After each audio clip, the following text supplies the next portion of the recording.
It's almost Christmas, and I was just thinking about the Mary story, and can you imagine being Mary and being this young girl who had her first real boyfriend? Well, she woke up one day and an angel is in her room telling her she's going to have a baby. That puts a whole new spin on unplanned pregnancy. Mm-hmm. No one was there to look to. No example was there on how to raise God's son. Yeah. But she was prepared and she was ready. I'm sure that she was able to think back how God prepared her along the way for a job that no one else had ever done. What's cool about it is you can relate to Mary in knowing that she was being prepared for that experience even before she had planned it.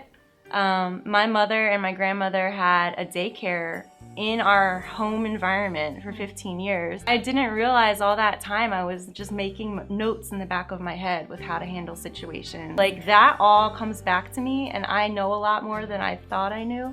So that's one way how I was being prepared. Since my parents divorced at 6, I took care of my older brother. I mothered him constantly. I packed his clothes, I washed his clothes, I made sure he took a shower, for crying out loud. Everything that a parent would have had to do, but I did it from 6 on. Because I nannied for several families. Right now I take care of 4 plus my own. And a lot of people are like, oh, you really want 5 kids now that you're taking care of 5? And I'm like, yes, it's so much fun. Mm-hmm. But these kids aren't my kids, so it's okay. I can go home with my one. Mm-hmm. But it prepared me for someone else's child, and even just loving someone else's child meant so much to me that I could see their different personalities of all the kids that I've taken care of over the years and be able to accept my daughter's personality for who she is, even though it could be different from mine or different from Joe's or whatever else, and love her the way she needs to be loved. I went back to school and got my teaching degree, and I remember saying, yeah, someday I'm going to have kids. I want to. Thank you, God, I got to, and we're done. Thank you. Thank you more for that than anything. But anyways, I always said I wanted to have the perspective of the parent, of the student, because I felt like I was always a student, and then the teacher. And I wanted those perspectives. My son may need a different education than my daughter. And so I wanted them to have the best education. That's how, when we were talking about, how did God prepare us, I thought, why so many years ago was I driven to be a teacher, and now I know? Because I'm their first teacher. Being a mom of a kid with special needs, when I went to school, I chose recreation therapy. And I chose it because it was going to be fun. I learned all about different therapies and whatnot and how that all works. And having my son, before he turned 3, having 3 therapists come 4 times a week. Now he's in a special education class. I get it. I get the process of being a therapist. I get what they have to do. I get what he has to do. Yep. When we went to the doctors, I could anticipate and actually have a flowing conversation with his doctors. Yeah. And it's had a huge impact on him from when we first started having our therapist. But, I went to school to have fun and play games. Right. I don't know why I became a mother later in life, except for the opportunity as an adult to nanny triplets. Mm-hmm. And I loved it. And I did it by myself, 9 hours a day, a few days a week. The mom and dad had a 4th baby very soon after the triplets. And so I'm holding the 4th baby while the triplets run around. Cool thing to look back on nannying those triplets and knowing that God allowed me to have that experience in preparation, and the nonstop hour after hour of hard work. I knew it would be that hard, and I'm thankful for knowing that. And when I found out I was having twins, I said, I got this. I got this.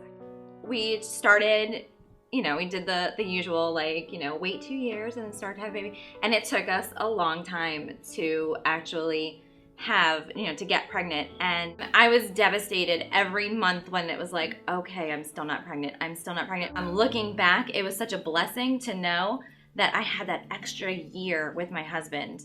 And I think that prepared us for now, knowing that we have these kids that want all of us, but we still have each other, and we still have that relationship that we spent years building before we had kids. And so I'm thankful for that type of preparation.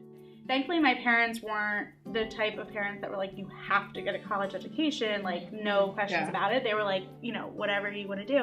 And, like, I would always just go back to, I want to just be a mom. But one thing that I was completely unprepared for and completely scared to death of was my actual pregnancy and, like, birth. Like, I had, like, a severe fear of, like, needles and, like, getting blood drawn, all that. So I was like, I don't know how I'm going to survive this. And this might sound, like, really ridiculous, but I went through, like, a couple, like, when I lived in the Dominican Republic, I got dengue fever. I mean, like, my thing was needles. And, like, when I was in the hospital clinic in the Dominican Republic, they would not take the IV out of me until my bill was paid, and my friend was 2 hours late to pay my bill. And, like, it was like, okay, God, like, what are you doing to me right now? Like, yeah. So by the time I got to pregnancy, I was like, I got this. Are you kidding me? I don't know. I've learned so much from that time period that I can see now, especially with Nora. Like, for those watching who don't know about me, I had an eating disorder for almost a decade. And I see how I am with food now and how I don't want Nora and Henry, because it can happen to guys too. But I see how I am with food now and how I want to make it normal. I had a really terrible relationship with my parents and very hurt by them, and in the sense that I've never felt validated. I've never felt anything that I wanted to do was good enough. And so when Nora comes to me with like these outrageous things that she wants to do, I'm like, girl, do it. I'm like, I don't care. I just try to be a really good example, I guess, because that's the only way I'm going to teach her anything anyway. She watches me. Right. And then she does things, and I'm horrified because I see it, and I'm like, oh my curse. Yeah, it is. It's like good and bad.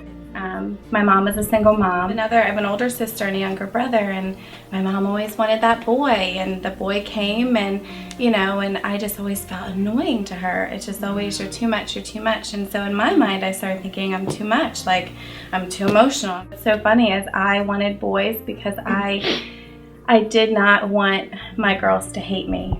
I didn't want the relationship that my mom had with me and that we still have. We still do not get along. When the ultrasound was a girl the first time, I said, okay, you know what, like, we'll take it in stride, it'll be fine. And when it was a girl the second time, I bawled and I just said, God, I can't do this. Like, I'm not a girl mom. I look back now and I see how God's hand was in it the entire time. And how he just put me in families, like people that came around me that were that father figure, were that family that I got to see these families loving their children and spending the time and listening to them. Like, I was insecure about that then and wanted it, but now I know how to give it. It's just been so healing for me to be able to do that. And I think mostly just with the Lord, how he's just changed my future. Like, he's changed, I want to say, my history. My parents were pretty dysfunctional. They weren't united on anything. And that really hurt my sister and I in a lot of ways. On the other side of it, there was a lot of favorites in my family played, maybe unintentionally, but for whatever reason, my sister's personality and demeanor is a lot easier to handle than mine. I think I'm very tuned into my two boys. Going from 0 to 2, 22 months apart, positions me to be very intentional about not showing favoritism and accepting them both as unique as they are. They look a lot alike, but they couldn't be any more different personality-wise. They're like the heat miser and cold miser from that Christmas movie. And I want my boys to just grow up knowing that no matter who they are or how they are, it's okay. I think some days as a mom, I like need to cling to my Bible because I'm like, I don't know how to do this. And I think maybe that's, you know, all of us need that and take that, because I think that's exactly who Mary was. I'm sure of it. So, you know. I think too, like, we take a magnifying glass to our imperfections. You have to be the perfect mom. You have to have it all under control, whether you're a stay-at-home mom or whether you're a working mom. Yeah. You have to do it all. You have to be perfect. You can't fail in any way. what? What does that even look like? Right. You know, and here you have this 13-year-old girl who isn't married, has to tell her fiance she's pregnant. And not only is she just pregnant, but hey, I'm pregnant with God. Right. If God haven't had enough trust in me to care for him, then I must be worth it. Right. And how- there's many yeah. times that I go back to that, like, Yeah. you know what, like, Yeah. so I screwed up and God didn't leave me and I ain't gonna leave you. So let's try this again. You don't have to be perfect. Yeah. Like, you just need to be you. God has created you to be the mom that you are supposed to be. Yeah. Just like God prepared and created Mary to be the mom of the God that's going to save our world. Yeah.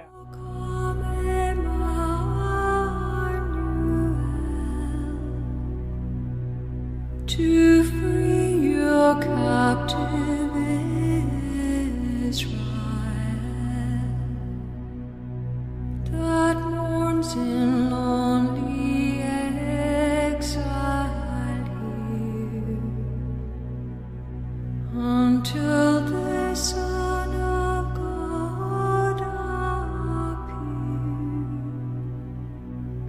Rejoice, rejoice, O Israel, to